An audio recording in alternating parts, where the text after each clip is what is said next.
नमस्कार मंडळी, तू ही रे माझा मितवा या मालिकेच्या पुढील भागामध्ये आज आपण पाहणार आहोत की एकीकडे मिसेस देशमुख निघून गेल्यानंतर अर्णव कंपनीच्या सगळ्या स्टाफला कॅबिनमध्ये बोलावून घेतो, ते पण मदतीसाठी.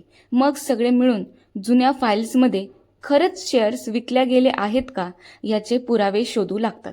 शेवटी ईश्वरीला तो कागद सापडतो ज्यावर अंजलीच्या सह्या असतात आणि तो कागद ती आता अर्णवला दाखवते.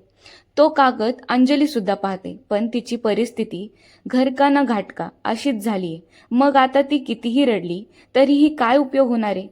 पण अर्णव खूप चिडलेला आहे बहिणीची आणि कंपनीची ही अवस्था पाहून. म्हणूनच अर्णव आता राकेशला भेटायला जेलमध्ये जातो.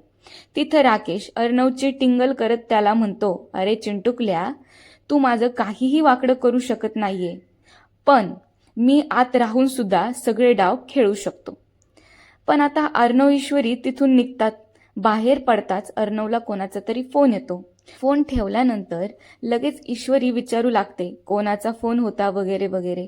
पण अर्णव आता तिला एवढंच म्हणतो की गुन्हेगारांचा पत्ता मिळालाय.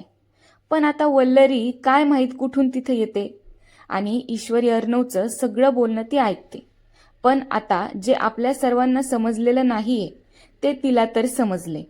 पण ही जी बाई मालिकेत आली आहे ना, मिसेस सौदामिनी देशमुख, ही काहीतरी वेगळी व्यक्ती नसून ही लावण्याची आईच आहे.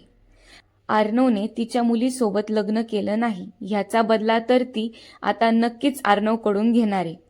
आता जसं लावण्या अचानक मालिकेतून गायब झाली, तसंच तिच्या आईची एंट्री सुद्धा ह्या मालिकेत अचानकच झाली. पण पुढचे अपडेट तुम्हाला जाणून घ्यायचे असतील तर चॅनलला सबस्क्राईब करा, बेल आयकॉनवर क्लिक सुद्धा करा. Bye bye.